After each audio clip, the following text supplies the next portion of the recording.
Monday morning, right? Nice, easy, relaxing weekend. So many stocks to cover. China moving, SMCI moving. We got things going all over the place. Some up, some down. S&P adds, S&P deletes. Christian Fromhertz with me today, folks, guiding us through this session. Special guest, 8:35 a.m. from Inside Edge and TradingAnalysis.com. It's Todd Gordon. No more delay here. Let's get things started on pre-market prep. The volatility right now is really incredible. Wow, look at that consolidation on the upper right chart. You know what we've seen this earnings season? Some of these expected moves get even more violent. This is why I have switched my strategy 10 years ago. And if you're chasing, you're in trouble. All right, good morning, traders and investors. Let's run down some of these commodities and futures and get right to this show. S&P's just mirroring that range from the Friday intraday session. We're down four handles at 60.95. We got the double all-time closing high close right here just above 60.99. See if we can clear that today. Buck in the red, not by much here. Tight range, down 7 cents, 106.97. TLT in the red by 48 cents ahead. Oh, no, this out of pop. That just went green. It's now green by 7 cents and 94.46. USO up 94 cents, 71.18. Gold and silver going in the same direction. Silver, that's up more. That ETF is up over 2%, 28.85, 60 cents higher. And the GLD, that's up nearly 1%, $2.23 at 245.18. And Bitcoin taking a little breather here, just dancing around that 100K level, down $3,585. The futures, that is, at 98,850. Let's bring in my co-host for the day, Christian Fromhertz. Christian, how was the weekend? It was good, and congratulations to Mets fans and Juan Soto with a record-breaking contract. We'll start with that for the morning. How you like that, Joel? Are you Mets guy? Mets versus Yankees? I'm a Yankees guy through and through. Oh, okay. All right. That's some big money. That is some big money. Maybe put them over the edge. I guess the Dodgers couldn't afford them, so they end up going to the New York Mets. College football playoff, we won't talk about that because that's going to bore people, but 12 seeded teams. And to wrap up the bowl game situation, folks, Michigan got stuck with Alabama. We're 12-point underdogs, and I don't even know if that's going to be enough. That's going to be an interesting bowl season. But let's get right to things, Christian. And one thing that we talked about a lot last week was the S&P announcements, right? Yes. And some stocks are going to be added and deleted. And the first stock,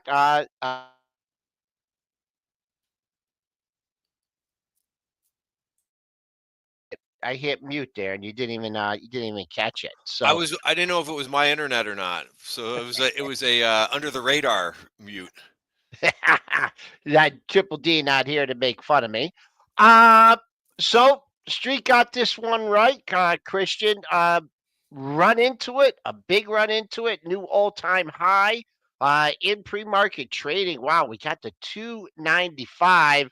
I tend to look at these things, especially after such a big run being added December 23rd. A lot of times you see the run up to it, and then boom, the continuation. If I had a target at 290.10, I'd probably be taking it, Christian. What's your take here on Workday? Finally, after several months, years of speculation, being added to the S&P 500.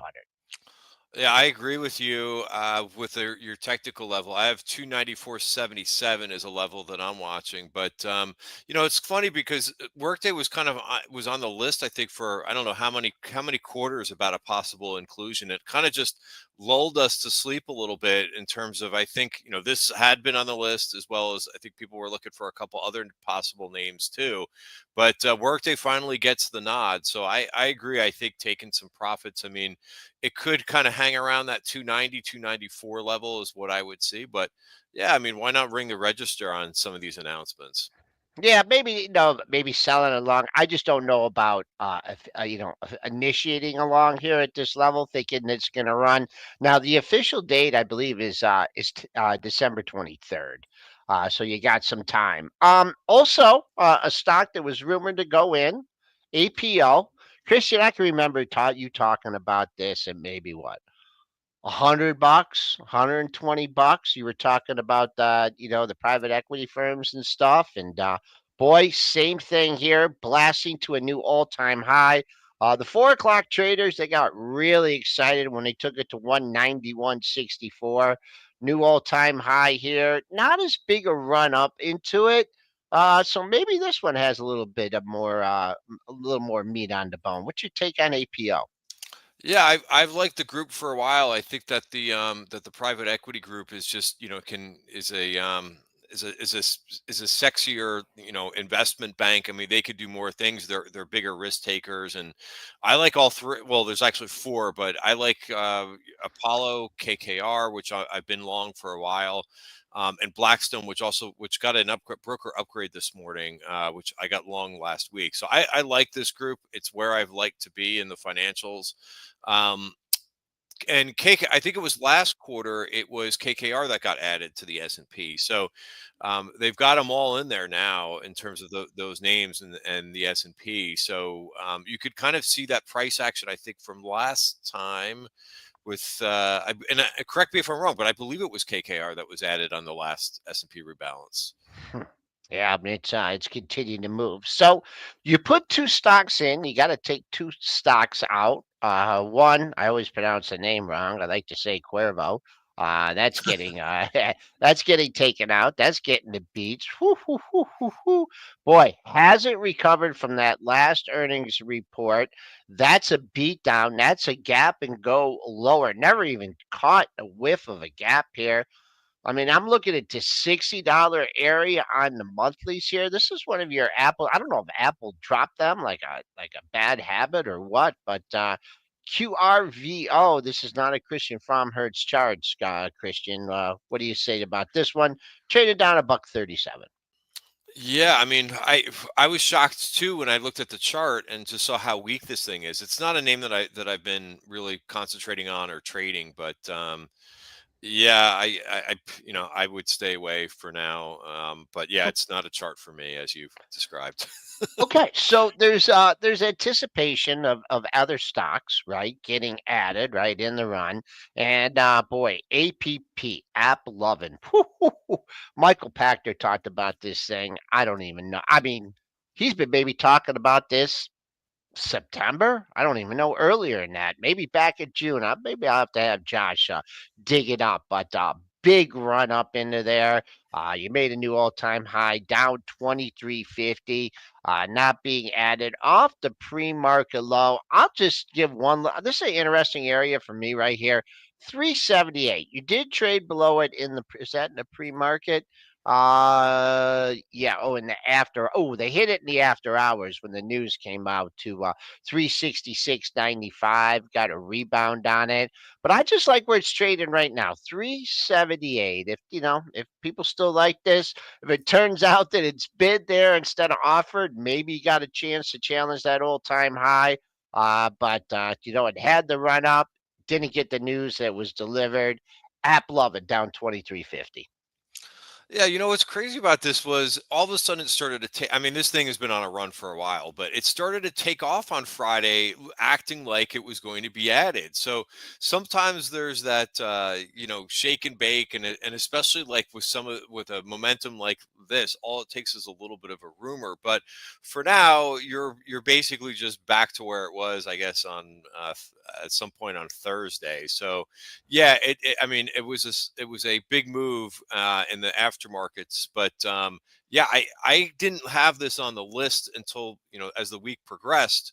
I heard that there's a possibility of AppLovin, and it's funny because I had tweeted it out, and I just was making a joke as I like to do on Twitter sometimes, and I just said, hey, that it's not it's not loving the fact that it's not making it into the S&P, and immediately like the bears come out and like, oh my god, it's gone, it's over for AppLovin. And you know it's just kind of funny that the way this people are always trying to call the top. I mean, this is a stock that went up from $100 in September to over to 400.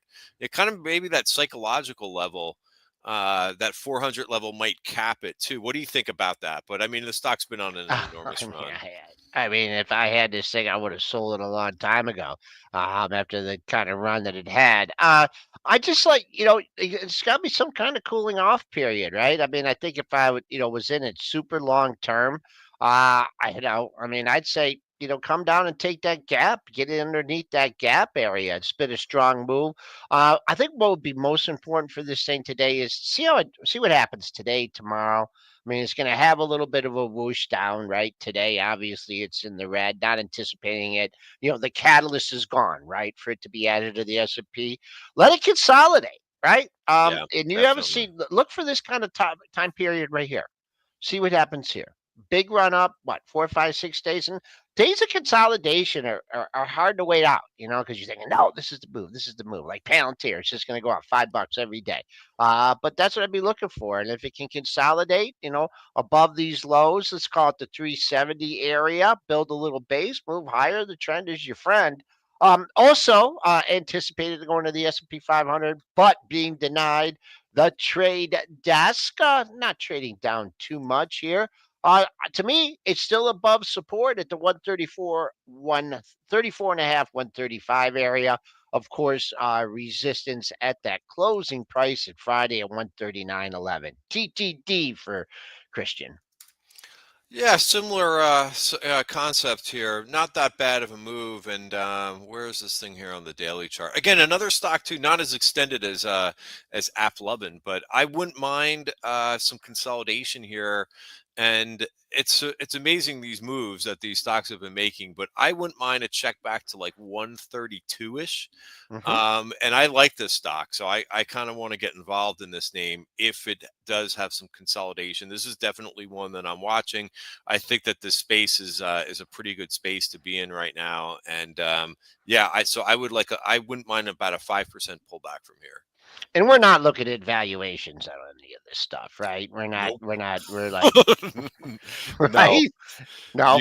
you can't. I mean, and there's a whole list of these things that if you look at the valuation, it's eye opening. It's a bit scary to me. Yeah, I see Palantir being quoted too in the chat too. Like that's another one too that's been a high flyer, and it's the chart kind of looks similar to AppLovin to me. This Palantir. Yeah, we'll go to that 1 second. I just want to add Okay. one more stock that had a little bit of a run up, anticipated being added to the S&P 500. Coinbase, but what else? What else has been the catalyst for Coinbase lately, Christian? What else could be taking this stock not back to an all-time high, but certainly the Bitcoin move. Someone had an opinion here. This wasn't going to be added on Thursday and Friday, as you had almost an exact double top, just under 350. Now you're trading down 712 in the pre-market. I'll just note that you're still comfortably above yesterday's low, Friday's low, 325 and a half. So I've been looking at that. Didn't even whiff that in the down, and when the announcement came up, and then for a number on the upside, I'm not going to give you that double top old time high. I'm going to give you the old time closing high that came in on Friday at 343.62. And the way this thing moves around, could easily get there. Any technical comments on coin? Yeah, it's a bit resilient. To your point this morning, it's hanging in there. I would watch support for the week that I have is like right around 332.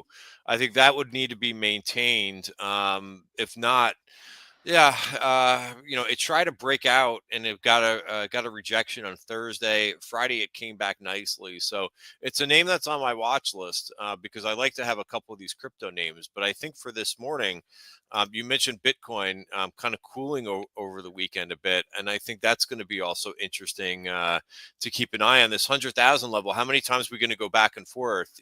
We've now done it a couple times, but That's a very easy level to watch at this point, would be the 100,000 level, to see if price can maintain, and if not, maybe it's just due for some digestion.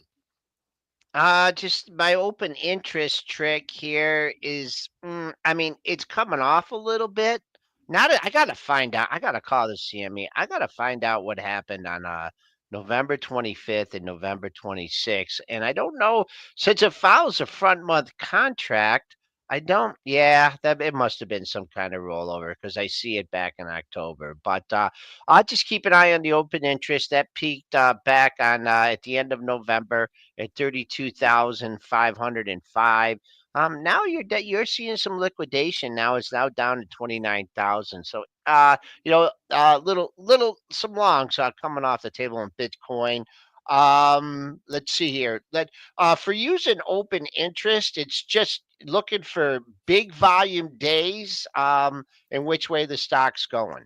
Like if this had like a huge down day, right? And the open interest just dropped off a cliff, then I would wait to see, and say, hey, this is a warning sign, more continued downside. See if it either holds that next day, consolidates, and then people re enter, or if it's finally going to be a change in trend. Christian, do you have any, do you follow? I mean, I know you look at open interest in the options. How do you approach open interest? Yeah, I think what you're adding is another layer of analysis that I normally don't do for futures contracts. So I think that's a pretty good Okay. look, and it's another point too where anything that you can kind of glean from flows sometimes gives you a bit of an advantage. So I like that, and I appreciate you bringing that up in the Bitcoin futures. All right, let's get the Palantir out of the way. I mean, holy mackerel, up 520. Let's get the pre-market. I mean, you talk about a stock like Boeing that has bad news, bad news, bad news, and then you talk about a stock like Palantir that just gets good news, good news, good news. I think they had the CTO on with Kramer on Friday. I know that was a long time ago, but this morning they secured a big contract, $37 million contract with the U.S. Special Operations Command, and I guess it's AI, AI helping out with the defense. So another big move here in Palantir, up 521. Pre-market high 82.70. That's a target. I mean, a lot of times it opens up like this, it fades, but then it just seems to come back. Christian, what you look for today on Palantir? I mean, just amazing, the momentum in this stock. Just continues to move higher. It's overbought, which we know for a while, but this is the market that we're in right now. I mean, it's amazing that the stock has gone from $45 to to 75 in such a short period. I am long this in my trend portfolio, but I want to ring the register, and maybe I do that today. Not taking it off, but just reducing. I'm happy with the gains, and could this thing? I mean, who's to say with momentum like this? I don't try to call tops, but I'm just happy with the performance, and you might see me take part of the position off today. Well, Christian, it's not 75, it's 81. Oh, so, yeah, I'm looking at. Thank you. I'm looking at Yeah. Friday's price. So if you were taking some off You at blinked. 75, Yeah. I will give you. I'll buy your 75s from you right now, and That's a good someone trade. sleep. Someone's sleeping in the pit. They come into the pit and they're off by a handle, and they offer you 50 contracts lower, and someone Right. jumps Yep. on me, gets the print, get the print in, get the print in, and then there's a big argument. But no, I won't do that to you. I think we hit. Well, someone's hopping in late here. I don't know if he slept in or not. I think it's Gene Mendola, and he is asking if we have covered SMCI yet, and no, we haven't. SMCI trading up 412. We got some good news, and that good news is they receive more time to file a report. I believe sometime in February. I believe February 23rd. Don't quote me on that date. So, granted an extension from the NASDAQ to file its annual report. That doesn't mean your annual report is going to be good. Enough for a $4 move in here. So, it doesn't look like you're getting the check back that you wanted to buy this. But man, that $50 level, did we talk about that on Friday? Holy Mac. I mean, that's your major resistance. I mean, once you clear 50, then you got to be taking seriously about a major retracement of this move. But we have to wait to talk to BDO and see what they have to say. But nice move. Actually, did it get near 50 here in the after hours? 49.86, backed off $2. So there's a target for you in SMCI. Doesn't look like it wants to pull back yet. Yeah, I think if we didn't talk about it on Friday, I know that it seems to be a stock that we talk about almost every day. And I think one of the things that we talked about was, oh, sorry, I was going to try to share my screen here. You want to? Yeah, let me just hit share. But we talked about the gap fill. And I think that now in the pre-market, we have filled this gap. And I think we talked about around this 47 level was what I've been looking at. Do I own any? No, I don't. I don't own any of this. But so congratulations to the longs. You've got a full retracement now and a gap fill. So yeah, I personally I would be ringing the register on the gap fill. I guess it depends what you really think fundamentally about the company. I know we talked about as well some of the other names too that in this space like Dell and so forth. So to me, I think it's a great opportunity to ring the register. Okay, Christian. Since you have your charts up here, I'm gonna let you lead the next portion of our show. And I can remember an analyst on this show, and it wasn't me. It wasn't Triple D, and it wasn't AB. But Christian, China. What did you see? I mean, why did it take so long, Christian? I mean, you come out with something. Why doesn't it move immediately the next day? Yes, I think that's just the environment that we're in is that people want this immediate moves, and when Palantir moves $5-6 every day, I get that people are kind of looking for that, but yeah, I mean, there was talk of possible China stimulus. I talked about there was a lot of option positioning and believe it or not in the leverage ETF. So we reviewed this last week.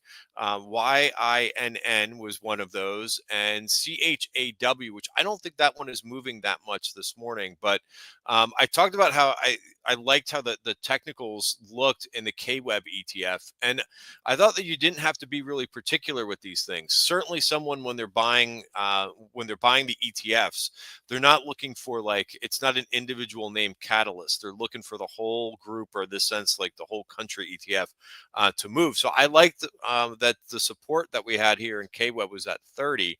And I put it, what I refer to is I just put a chip on the table and I said, hey, I'm going to buy some calls. And I bought, as I went over in the room, I have the KWEB January 32 calls. So this should work out nice for me this morning. We'll have to see what the implied move does. But yeah, I thought that was one way of just to kind of quickly just, get a little bit of exposure to the group. And I also mentioned too with China, the way it works is it's gappy.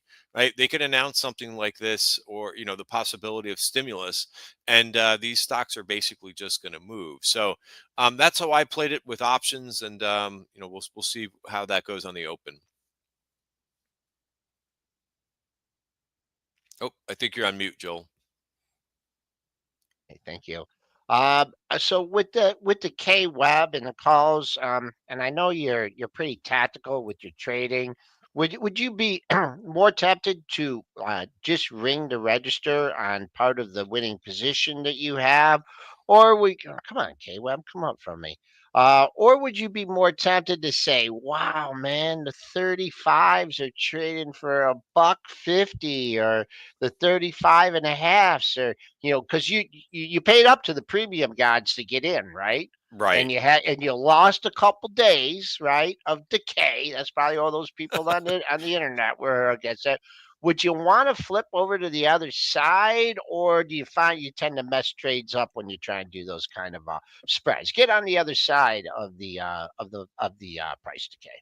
Yeah. So what I'm going to do is, if it's appreciated decently this morning, what I will do is probably sell 50% of the position. Hmm. And then I will either look to, I haven't made up my mind yet. I'm either going to roll out to give myself some more time, or I could just kind of convert the position to stock, and then I can kind of go from there. But yeah, being that there is obviously limited time, and I have, there is enough time. I went out to January, not December, but still, I don't want to mess with like the theta decay or anything like that. And whenever I own an option and I get like a gap up move, or I get a nice move, like I'm definitely going to take that money and put it in my pocket, and kind of go from there. So I'm thinking sell 50% at least, and switch the position around, roll out. That's a thing that we see a lot of traders do, is essentially take their position that they have in calls and keep some of it, keep that chip in the game, but making sure that they roll out. One other point that I wanted to make really quickly, as I talked about, there wasn't really big call activity in the K web, but all of these things can kind of move, and it's whatever you prefer. When you see that option activity on the tape and something like the country ETFs and the leveraged plays, it's really kind of like you could pick what you want, because they're all going to move if something big happens. All right, I mean, we've gone 26 minutes into this show here, and we haven't talked about a big news item here. We're going to go right from China, China good to China bad. Reuters is reporting China's market regulator has opened an investigation into Nvidia over suspected violations of China's anti-monopoly law. Now, don't quote me on this. I don't know if they should be selling chips there or shouldn't be, but I believe it was 12% of their revenue last quarter. Don't quote me on that. I think I heard that on CNBC here. Anyways, here it is, a stock consolidating in a trading range, getting hit off this. That spike up you see in the 8 o'clock prints, that's really not relevant. What I will do when I get kind of news like this is I will look at the pre-market low, which we are very close to, which is 138.81, and I'll go to the daily, and that's $3 below yesterday's low. So 141. I mean, if they're just going to blow this off, like who cares about China regulators? They'll go back up there and fill the gap, right? But right now, it doesn't feel like that. You have pretty good volume, you have pretty good selling. I don't see multiple lows in the same area. And I guess if you want to hang your hat on the daily lows, you're trading it. Just look at, well, you do have a pair of lows at 138. So you did quite hit that in the bull market. If this is a nothing muffin, the bulls will reappear here at 138 and trim some of the losses on the day. But hard to judge that kind of news on Nvidia, but been in a kind of a volatile trading range. Well, it's funny because we were just talking about how the patience on Twitter and so forth. What have you done for me lately in terms of, like, if you don't get a call that immediately works, people are out there. But I also mentioned on Friday, I said, I said, wow, I said, Nvidia's looks a little bit weak to me, and people got mad at me. They're like, zoom out, look further. I'm like, hey, I was just pointing out that the stock looked a little bit weak. So yeah, to your point, Joel, I think that, I don't know if this news is really that big for China. It seems like whenever there's some type of China and Nvidia news, it seems that everybody kind of forgets about it like a day or two later. That's what I would think too. But I think also that the stock really is in consolidation right now, and it did, have a nice bump up last week, but the bump up kind of stalled, or bump up or bounce, whatever you want to call it. And to your point, I think I've got 139. I think 138, 137. I think that's a place that you're going to want to see buyers come back in. If not, if you start to kind of break below that 50-day moving average, that to me just to me is just this China news may be an excuse to kind of sell out of this one and go into some other names. But I th- I think overall too, the semis, I was watching this group last week because they moved up last week, but then similar to Nvidia, they kind of stalled a bit. So for now, bounce, but no change in trend here in the overall group too. Okay, I'm gonna throw a wild one in here, just because I'm just looking at the chat, and I don't recognize the name Joel Kensky, but he's asking about how we feel about HE. That's Hawaiian Electric, and we all know what happened. I mean, it's sleepy. I mean, it just all depends what happens. I don't know what the latest. I mean, they're still using electricity in Hawaii, as far as I know. I don't know where things stand about the responsibility of of the company and everything. I was just looking. I was thinking, well, maybe you get in it and it pays a little dividend. No, it doesn't pay a dividend. So, unless this is like absolute dead money here, unless you get some kind of favorable ruling on the cause of the fires here, Christian. I know this is stock way out of your wheelhouse, but it was asked about in the chat. Yeah, I mean, for any of these things that have been beaten down like this, I think if you need a long term time horizon for these things, and I think watching the previous, watch to see if the low held in, Hmm. but you're really like if you're playing like the valuation game where you think that this is cheap or it might get a ruling. You got to be really patient with some of these things because they could go sideways for quite a long time, but I don't have any opinion on it either, other than watch the low to see if it holds from a technical Yeah, you know standpoint. what I'm looking at too? I mean, it did get a rebound. It did get a nice pop. I don't know how I came in with this 50% retracement, but to me, I mean, if this gets above 11 and holds 11, I mean, it's been bumping up. It had a gap down from 11 in September, kind of itches its way there. So just technically, looking at the $11 level there for um, Hawaiian Electric. Let's real quick. I mean, boring utilities. I'll just do XLU real quick. Boy, believe it or not, AI has been given a kick to that. Of course, we do have some inflation data coming out later in the week. We'll see, but utilities pulled back off that all-time high not too long. A lot of red candles on the dailies here, but lower interest rates should be good for utilities. What you think? Yeah, and I think to your point, we've got. It's good to kind of maybe mention that at this point that we've got the CPI this week. Is that Wednesday, Joel, that we get CPI? Yeah. What and then PPI after that. So they're looking for the CPI on Wednesday. They've got a little bit of a higher bar that they're expecting, which is 0.3 for the month over month.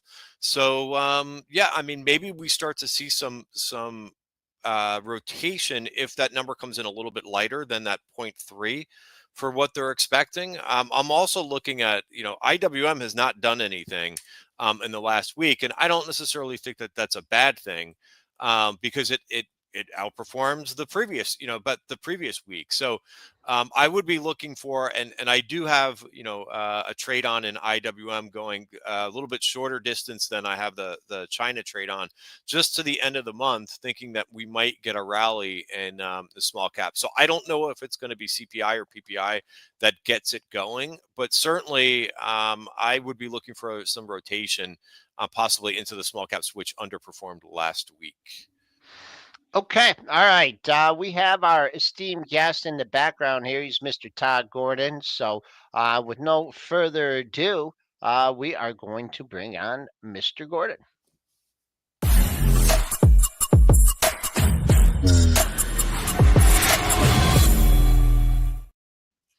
All right, Todd Gordon. We all know him, Inside Edge Capital, also tradinganalysis.com. And first things first, like I bring in guests from all over the world, right? But I just happen to have, I don't know if you guys want me to reveal where you guys live, but you guys have both said it before on the show. I have my homies in Saratoga here. I don't know how far away you guys are here, but Christian recently moved up there, and Todd, you've been up there for like 6 years, right? Yeah, exactly. Yeah, Christian, welcome to the neighborhood, man. It's it's life changing. It's awesome here.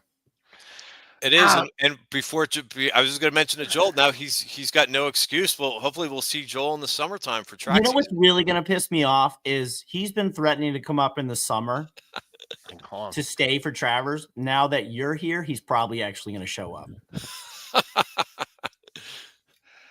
All right, I'm joking, Joel. I'm going to no, but I might not. Is it okay if I don't come during the Travers because it's like absolutely crazy? Like if I come, yes, a couple weeks before. So, so Todd, holiday season here.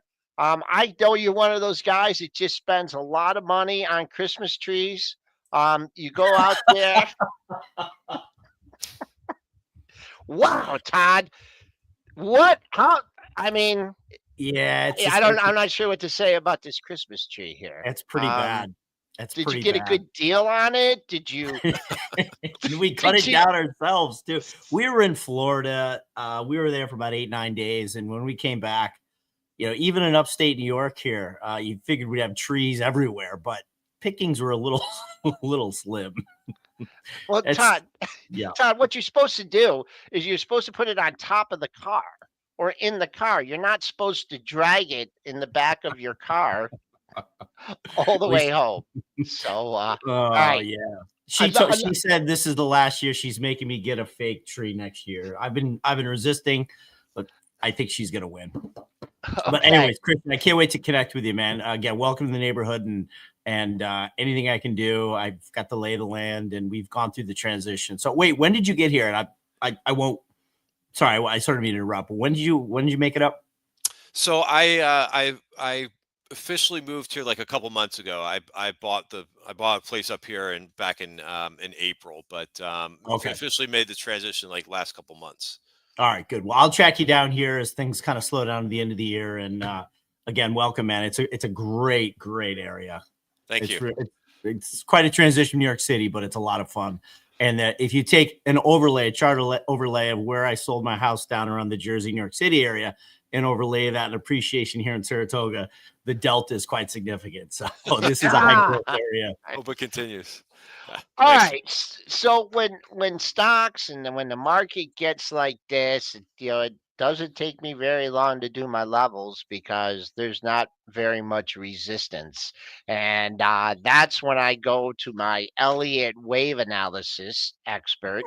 And where the hell are we, Todd? I mean, consolidation. I don't know if you want to go triple Qs. I mean, I don't know if you want to go stock like Palantir. I mean, what's your go-to, index? I'll let you share the screen here. I mean, sure.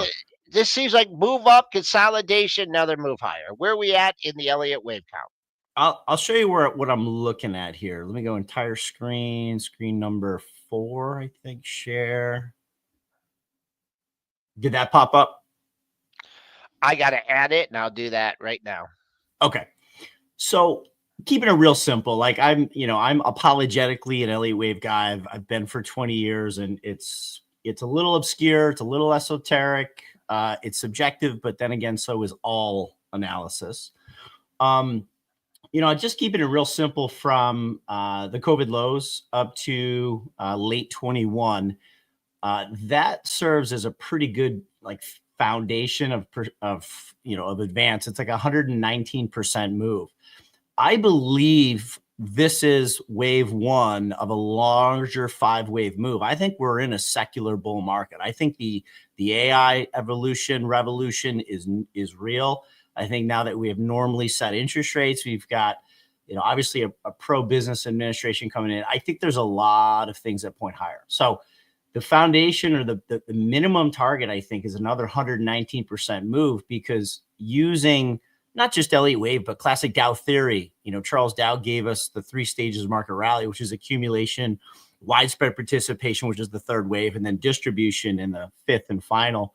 But usually that middle 3rd wave is longer than what happened in wave 1, and 119% move puts you at 7,700. On top of that, getting inside of this blue 3, that blue 3 needs to break down into 5 smaller waves. And without getting into the specifics, you look at the distance traveled in wave one within the 3, the minimum target is 70, 76, 75. So you've got a pair of pretty key 100%. All that means is percent distance traveled here is equal to the persistence that traveled here. Percent distance traveled here is equal to the percent distance traveled here. You have confluence at about 77 to 76, 75. So call it 7,700, which is 25% move. And that's simply my target next year. Get up to 7,700. I'm out. If we get to 7,700, I'm out of everything.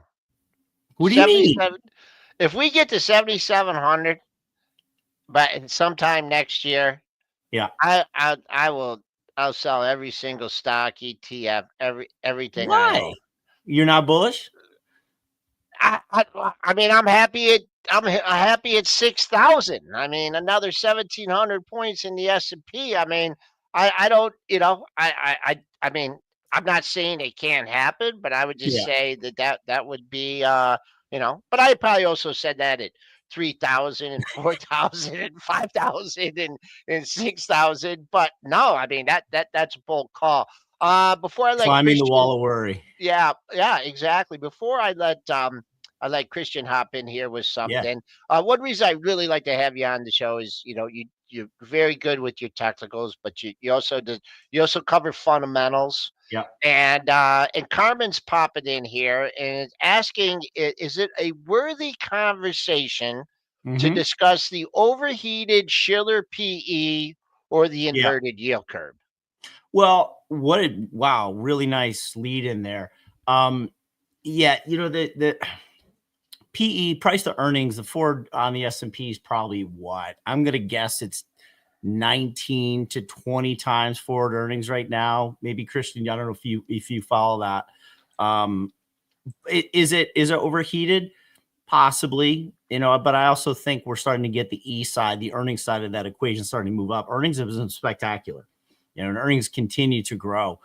Companies are operating with better efficiency, margins are going up, which, I think technology, I think Jensen Wang said it's going to touch all industries, and the operating efficiency and the leverage they can get is going to go up. I think it's going to drive the earnings, and I think it's going to justify these higher valuations. There's a lot going on the macro side on the yield curve. So this is the 10-2 nominal yield curve. We went inverted below this highlighted line, which is 0 in June of 22. We bounced around. And since then, in Sep of this year, we went up to as high as 33 basis points of normalization. And what's happening is we're kind of settling into this range of like just above the 0 mark and 19. So I don't get it. And a lot of the macro guys who've been doing this a lot longer on the macro side than us also are pretty confused why the yield curve does not move up. There's a lot happening right now. I think the 10-year yield, obviously it's a difference between 10s and 2s. Just talking about the 10 in isolation, one thing I think the market got wrong, guys, is in September 24, the 10-year yield was like 3.6%. That's way too low for the strength of this economy. And as we got closer to the election, we went from 3.6 to 4.5, and the headline, the bow, the wrapper that the social and traditional media put on it is it's an inflationary agenda, protectionist, reshoring, focus on domestic businesses, and it's inflationary. That's the reason to sell stocks. Like I said, no way, dude. Like the 10-year yield should be 4.2, 4.5 in the strength of this economy. We look at where Fed funds are, we might have 2-3 more cuts to go. Fed funds, what are we, 4.75 right now? Maybe we get down to 4 next year. There's 3 cuts priced in. So the point is, like, 10-year yield was way too low for the strength of the economy. So for it to come up to 4.2, 4.3, I think that's what people are getting wrong. It's the 10-year yield was too oversold, reflecting where it should be, where it was unfairly labeled as an inflationary, protectionist, reshoring Trump agenda. And I think this recent move up is a realization that thought process was wrong. So what's the point? I don't know where 10-2 spread goes, but I'm thinking from a technical point of view, we might be just very much sideways in a consolidation here in the 10-year, and hopefully we don't have to talk about it anymore. It's all we're talking about since the pandemic. So if we stay at like 4.25 in the 10-year and it just goes sideways, I think that's absolutely fine and probably what happens. And that allows stocks to go higher. Like the last thing, I'll shut up here in a sec. We're running inflation of 2.5%. So the real yields on the 10-year are still 2.5%. It's the same thing it was 5 years ago when we didn't have inflation. Right. So what's really changed? Not too much, because the real yield is basically the same. Fed's mostly out of the way and earnings continue to be strong. So like I'm longer term bullish. Yeah, bring up a good point regarding the what bonds have been doing, and they've been quiet, which I think is pretty good. Like the Yeah. volatility has really dropped in bonds, and it's been less of a distraction, I think, for equity investors. What is your Yeah. take on what we're seeing overall breadth in the market right now? Clearly, we've got some areas that have been expanding and doing really well, but what's your view overall? Yeah. Good question. Oh shoot. Let me see if I can pull this up quick. I went on oh shoot, that's not what I'm trying to find. I went on a mission last week. That's not what I'm trying to find. I'm screwing it up. Let me just stop sharing here or just come over. I can remove you. I can remove you. There you go. All right, we got Okay, go ahead. I got Christian's chart up there. Oh, did we lose him? You might have lost him. Oh, Let's see. I'm sorry, Todd. When I took your chart off, I pulled you off too. So take got it. two. Okay. Okay. Okay. So yeah, sorry about that. Yeah, so I went on a mission last week, Christian. I was like, I bet you breadth is really overbought. And I don't have the charts ready to go here on that question, but what I found is, did you see how advanced decline across the multiple indexes got really oversold November 15th on that sell-off? Like, we've bounced back on breadth. We're by no means overbought, but we got really, really oversold. Like the second or third lowest reading of advanced decline November 15th on that pullback, like everything was being sold off. And now we're starting to come back to more overbought status, but we're not even close to resistance on the advanced decline. So I actually think breadth has the ability to expand even further, which is interesting. I heard what you're saying on the Russell, on your position there. And I certainly see small caps starting to rally. And, I look at, but tech is also starting to lead again. And it's not semis that are leading. I'm sure you guys know this. It's software that's leading right now. So the technology group is leading, which is going to narrow breadth. But the fact that we've got a wider sort of different sub-industry groups within tech that are leading makes me more bullish on this. And I heard you guys talking about utilities as well. Like I added a bunch of utilities names that are powering the AI power demands in the last rebalance in the wealth management portfolio. Some of those utilities are acting like growth stocks. So it's like the breadth of the AI trade, I think, is increasing. And Gotcha. This makes me more bullish. So I don't know if that answers the question. So I guess another like a second part to that question, considering like tech really got going last week. I mean, it was it kind of the bigger names kind of lulled you to sleep a little bit. As I was saying to Joel last week, like those names were really kind of consolidating. They were sleepy, and then all of a sudden, Apple and a couple other names got going. Do you see a runway for those names, or do you think that we're going to get more rotation? It's interesting. MAGs, the MAG ETF broke out hard. I mean, that's going to be led by what? Meta, Amazon, Apple. Google's in trouble. I mean, do you Google anymore? Or do you just chat GPT everything? Well, I'm old school, and I very much still use Google, but I am starting to use what's the one in Twitter, the Grok a bit more. Interesting. I use Encyclopedia Britannica. Nice, but yeah, I mean, I still use Google because it's just the muscle memory of doing that. But I'm trying to convert over. What about yourself? Have you completely transitioned? Yeah, I'm pretty much using ChatGPT. I am a little conscious of the power. They say it's 10 times the power demand to do a ChatGPT query compared to Google, but whatever. Yeah, it's pretty awesome. And there's some good names in there. VST looks amazing. Vistra added that to the wealth management portfolio, looking for some consolidation. Public Services Enterprise, PEG, Southern Company been holding. I added BWXT, this OKLO. This is a Sam Altman. He's the chairman of the board on this company from OpenAI.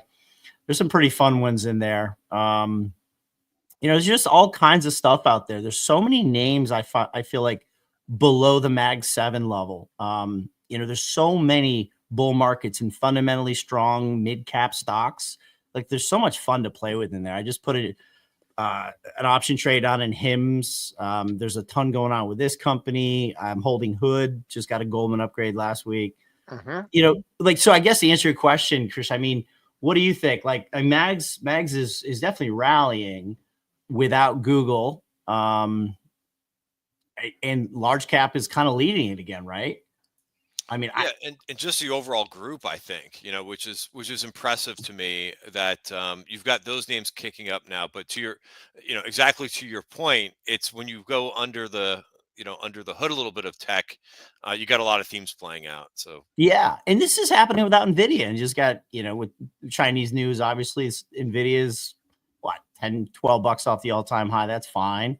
Broadcom, we have earnings coming up this week, which is awesome. We got a good earnings week, right? We've got Broadcom. Oh, it never ends. It never ends. Anything's Todd, before I let you go, another reason I like to have you on and talk to you stuff is you're managing money, and you've been known to slap a hedge or two on here, and don't know how the last couple of hedges have worked out, right? But a hedge is a hedge, and you do that with a reasonable amount of your portfolio, and the market keeps going higher. What would make you slap on a hedge? I did put a hedge on, and I don't mind. I'm showing you the positions in the wealth management. On the November 20th rebalance right here, I did put a 5% allocation in SDS in my dividend portfolio, and in my growth, I put a 5% in QID. Went to Florida, came back, and took it off. I tried to hedge, didn't need it around those Nvidia earnings, and then I just took it off. Joel, if you want to pop off my screen share. No.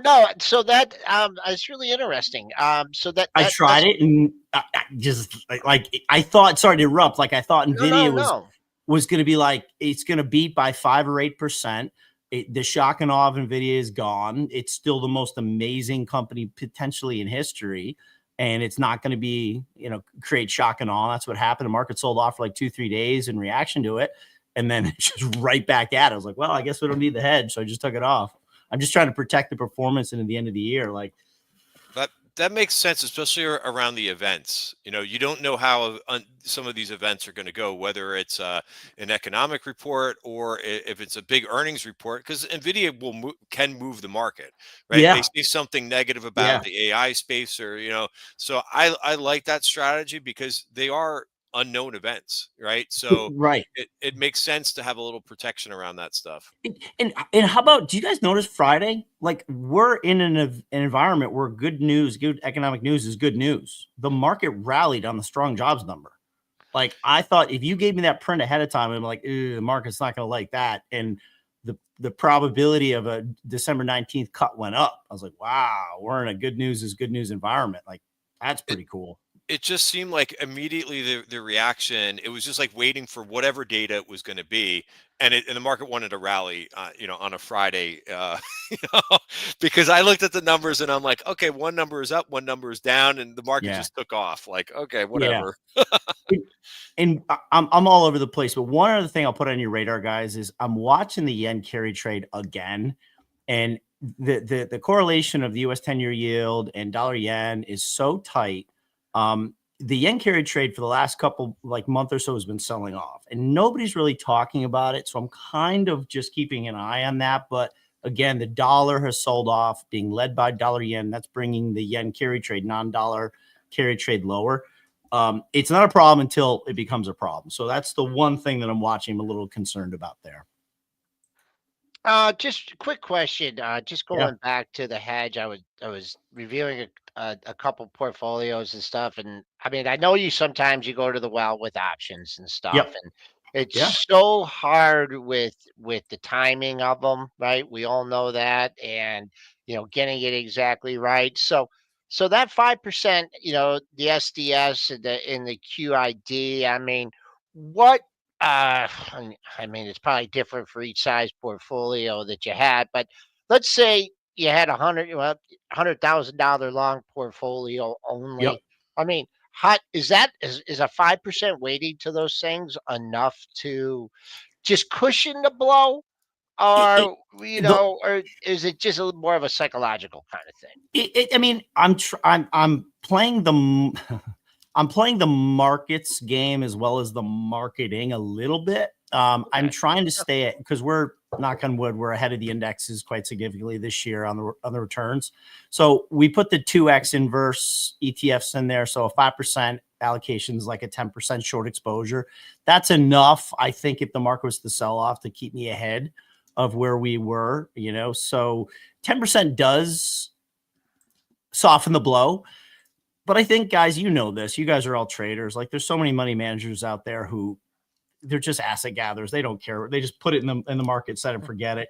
We work with a lot of people who are approaching retirement, and it doesn't matter how badass of a guy or girl he is. Like, once you move into those retirement years, you want to have someone who's watching and being proactive and not wanting a significant sell off to, ruin your week. So yeah, it is enough to make a difference, I think. And it's not a significant hedge, but I was a little worried about Nvidia, and the market took it in stride. All right, we've been on the line with Todd Gordon, founder of tradinganalysis.com, also Inside Edge Capital, frequent contributor to, I'll say it, CNBC as well as Benzinga. Todd, always a pleasure. We'll let you get through the new year here. You'll do Guys, all your numbers, and we'll dial you up again in January. Another insightful session with Todd Gordon. Thanks, Todd. hey guys, congratulations on the new setup. You guys are going to do awesome. And Okay. Christian, I'll be in touch. Sounds good. Thanks, Todd. All right. Okay, Christian, we went a little bit extra, but Todd is always so fun to talk to here. What do we want to do? Do we want to preview Oracle earnings? Do we want to talk? Well, you know what we have to cover? We have to cover. Dennis isn't here. Tesla? We got to cover Tesla. Yeah. Yep. Tesla is approaching. I have the wrong stock up. It's approaching 4. It did trade over 400. It did get to 402.77. Catalyst. Catalyst. Let's see. So Catalyst, I've heard, and you may have more information on this than I do, but I heard that they're coming out with a possible new model. Is that correct? Yep, to compete with BYD. Yep, that's one thing I saw. Also, I think I saw something about like Starlink is so powerful and everything that it's like we're not going to have a war with China. That's another thing. So that's a pretty bullish thing too here. But yeah, and then also like I love it. Like after the close, and even though it's a Friday or whatever, like they turn off the liquidity, right? And at like 4 o'clock, I don't know if that news. I wonder if the news came out at 4 o'clock, but it seemed like I looked at Tesla and it went up. Was there anything right at 4 o'clock? Yeah, Musk kicked in more of a. Well, they talked about one of his contribute. No, that was on Saturday, but it seemed like just right after bell, or like right after when the major liquidation shot up 6 points. So, boy, oh boy, you are not too far. You are back at a level you haven't seen since early 2022. Wow, 402.67. That was your high in April of 22, and then where did I say it got to? 402.77. So there's a great level for you. $5 away for Tesla. 859. Boy, we didn't get it to Reddit or ASTS. Let's talk about Oracle and their earnings after the close and the expected 8% move in Oracle. Yeah, we've seen a lot of software companies come out. I'm tempted to go long this name for earnings because we've just seen so many of these moves, kind of hit to the upside. So I will probably have an option position on for this one, probably a call spread, because I think spreads are the best way to play option moves, or sometimes you could also use the butterfly as well, depending on the percentage move that they're looking going into earnings. But after we've seen so many of these names, I'm a little bit wary because the group is so strong, and maybe the risk is maybe to the other side. But that's why you kind of define your risk with an option trade. We have not this name kind of try to break out to new highs towards the end of November. So it's not extended here. Is it up a lot for the last couple months? Sure, it is, especially from that last earnings quarter in September. But I'm going to be looking for further upside in Oracle. Okay. Oracle, the all-time high, comes in at 194.75. Yep. Is that, well, you're trading above that right now. So they're buying it into the report here. So there you go. Maybe your psychological 200, you figure out your 8% move here. But do you know why? I don't know if Bill Big D's in the chat here, but do you know why I am now a huge fan of Larry Ellison and Oracle? Because they're a sponsor to Formula One Red Bull. Something a little bit closer to my heart. Okay. I don't know. Huh? What happened? Did you freeze? He may have frozen. Joel, come back to us. Yeah, he's frozen. So we'll have to find out. We'll see what maybe swimming. We'll see what he says. But unless I'm frozen, I think Joel is frozen. So yeah, so I think that was a great end to Formula One. By the way, Red Bull did not win the constructors championship, but yeah. So I do like Oracle. There was also a question about a question about Broadcom reporting this week too. What happens if they miss? Well, I think like any other stock. I mean, the stock has run up a little bit, and I think that it's going to pull back a little bit, but there has been quite a bit of option positioning into Broadcom. That's definitely one. It's actually one that I own, but I will not be holding into earnings. So I think that'll be another big report to watch this week. I'll wait for Joel to come back. See if I can. I was sharing the screen before, but I can't seem to do it right now. Another stock that's in the news this morning, which I see that you guys are talking about, is ASTS SpaceMobile. I think that this is an interesting move. This team did not have a good earnings report, but I like the base that's going on. Again, if I could show the chart, I would show it to you. I'm looking at the level basically 26 to see if it can run. This has been a very hot group, even though this stock has been a little bit quiet.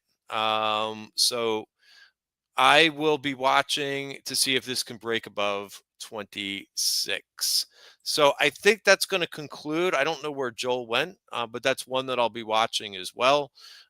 Guys, have a great day, and see you tomorrow.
Sorry about that, EKS.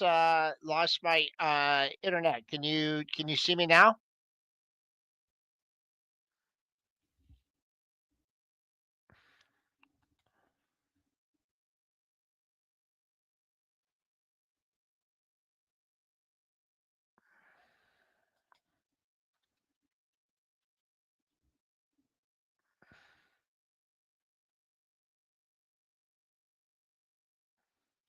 All right, hey guys.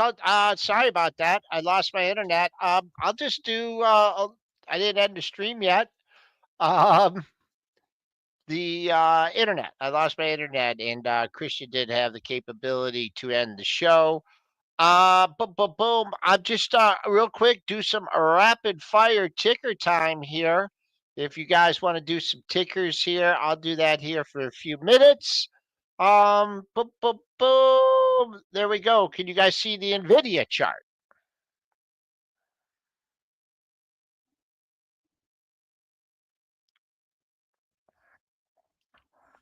Can you guys see the Nvidia chart?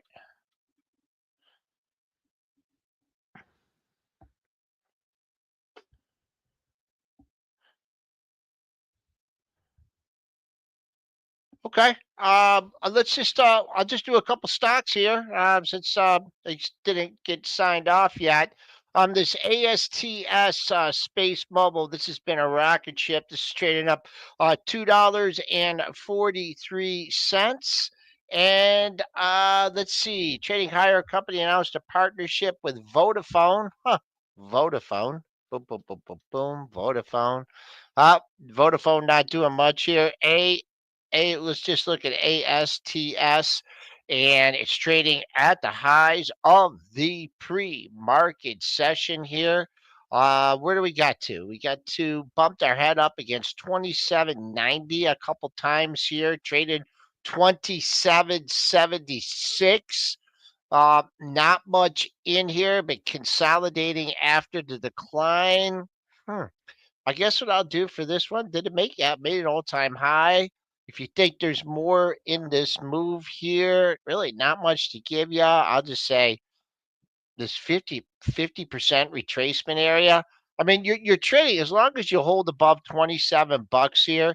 Your next daily high doesn't come in to closer to 30. That's 210. I don't know if it has the juice to do that. But longer term, I mean, if this move continues, why not get half back of this move?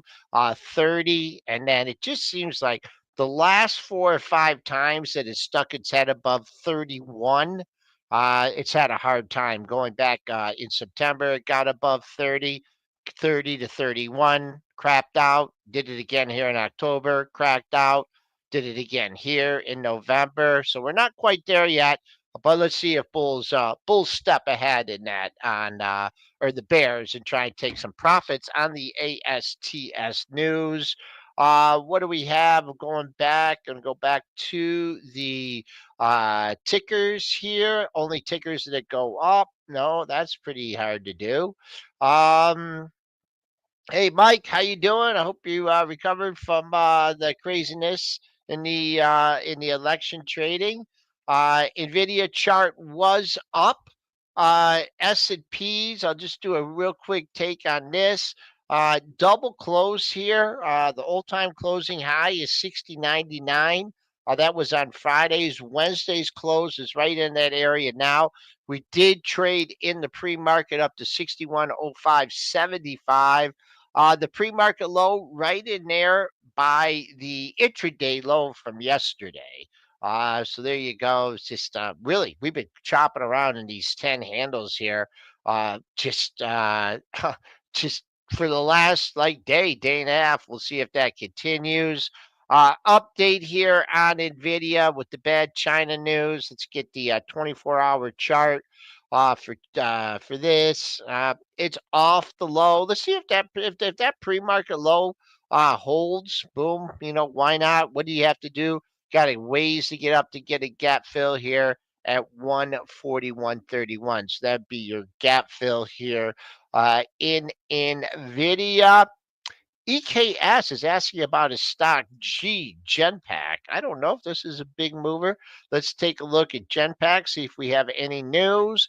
No, we've had no news on Genpact since December 4th. Great gap since earnings. So as long as you're holding that $44 area flat today, not really seeing much on spike in volume or anything. Uh, Longer term, let's see, you hit 48. This is pretty easy. You hit 48 and you went to 44. You've got back over 46 along several times, but faded. I think if you want this thing really to get back up and take out that high of 48, you need to establish a 46 bid. And it just seems like you've had some quiet ranges just under 46. So you see the resistance halfway back of the move. The longer it would take to clear this 46 and get back up to these highs close to the 47, I might be a little bit more worried about a little consolidation and a roll, a little curve down. Of course, if you take out that gap low at 43.84, not much in there to 42.32. Boom, boom, boom. I don't think I'm frozen. I was frozen because my internet went out. SMCI, let's do a quick update on that. We did get the news. They did get an extension hanging up here, $48. Now, Christian talked about the gap fill at 49.70. You did get that in the pre-market when you went to 49.86. You're 215 away. I mean, resistance is resistance. If you're waiting for another big move higher or a big retracement of this move, $50. But this is just, not necessarily saying that the company is in good shape, but it's just saying that they have more time for their following. So what else do we got as far as stocks to take a look at? Let me scroll up here in the chat. I got the Gempack in there. Hello, Diane. All working. Boom, boom, boom. Yeah, I don't know what happened to my internet there. Uh, See if there's anything. Vodafone, that's been dead money for a long time. Look at the Vodafone chart. Trying to get back over 9, down 16 cents. Really not much I can give you on Vodafone. Boom, boom. Let's see. AI play spinoff. KD. KD. Is that real? KD. Kindle Holdings. Huh? A spinoff? A rebound? I mean, matching range days, the last two sessions, you're trading down 41 cents, but that's not on much volume. Let's take a look at KD. I can honestly say I've never looked at this stock before. No news on it. I mean, you want to power through this third. It looks like you got a pesky seller at 35. You got to knock out that seller. Look at the highs you had. 495, 5.25, 487, 35, 518, 518, and 510. So major seller at the $35 area until you could get above that and take it out, close above it, and establish bids. It looks like you just have a little bit more of a consolidation. Technical look at Tesla for Triple D, even though he's not here, up 739. You did spike in the pre-market to 402.77. That matches its highest level since January of 22. That comes in at 402.67. So another $5-6 up there. Longer it takes to get back up to that area. Maybe a little bit of a fade, but man, how do you hate to fade this stock when it just continues to move higher? Did notice here, I just want to talk about these stocks real quickly. A little bit of a fade here in the workday.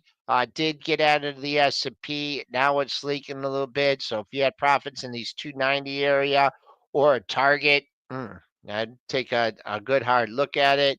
APO also added. Doesn't seem to be backing off much, making a new all-time high. We'll see what happens off the open. Qorvo down a $1.08, 67.25. That's actually been in a downtrend. way off the pre-market low at 64.54. Sometimes those could be turning points, when you have a flush out off it, but it's not taking place until December 23rd. Trade desk, which they were hoping to get added, didn't. Pulling off a little bit. I'm still looking at the trio of lows at the 135 area. So, folks, no, AB, he'll be back. He'll be back on Wednesday. He'll be back on Wednesday, Thursday, and Friday to work with Christian. So, if you guys are missing AB, you'll get to see him on Wednesday. All right. Christian notified me the show was still going, so I had to come back once I got my internet going, and we're done. We're done for today here on Pre-Market Prep. Folks, thanks for joining us today. Another good show. PayPal, I'll sneak PayPal in here. I'll tell you why PayPal's up. PayPal, I believe, got let's make sure I get my information right for you. PayPal, B of A Securities, upgrades PayPal holdings to a buy, raises price target to 103. Big level here. You had a trio of highs at just above 90. So as long as you hold the 90 bid, I'd be, if you're shorting this off the open, you may want it to come back into 90. Good support. I mean, if you talk about stocks that have just haven't recovered, that's DQ, and I wanted SQ. These stocks forming long-term basis and perhaps getting ready to turn up. B of A helping out PayPal today, breaking out above 90. Daddy Backstrap. That's an interesting name. Last stock of the day here for Daddy Backstrap. A new one here in the pre-market prep chat. And boy, quiet, quiet, quiet. I mean, these stocks have been out of favor a little bit, but I will say, I have to say 104. Until you can get through that pesky seller there at 104, it still looks weak here. If you're looking to buy and you think, this is consolidation period, you do have nice support, or you have had nice support at 100. So, wow, for a volatile stock like Micron, you have basically been in a $4 range over the last 4 sessions. So, break out above 104, greenish skies ahead for Micron. Break down below 100, and man, you got more support under 100, but that doesn't come into the 95.5, 96 area. Just kind of looks like dead money here. But that's it. That's it for the day, folks. Everyone have a great trading day. Back with you tomorrow morning. Our guest will be Mish Schneider. And remember Mish? He's talking about XRT breaking out. Well, we got that. We'll see what she has to say about it tomorrow morning. You guys know where to tune in to Pre-Market Prep as usual. Back with you all tomorrow morning.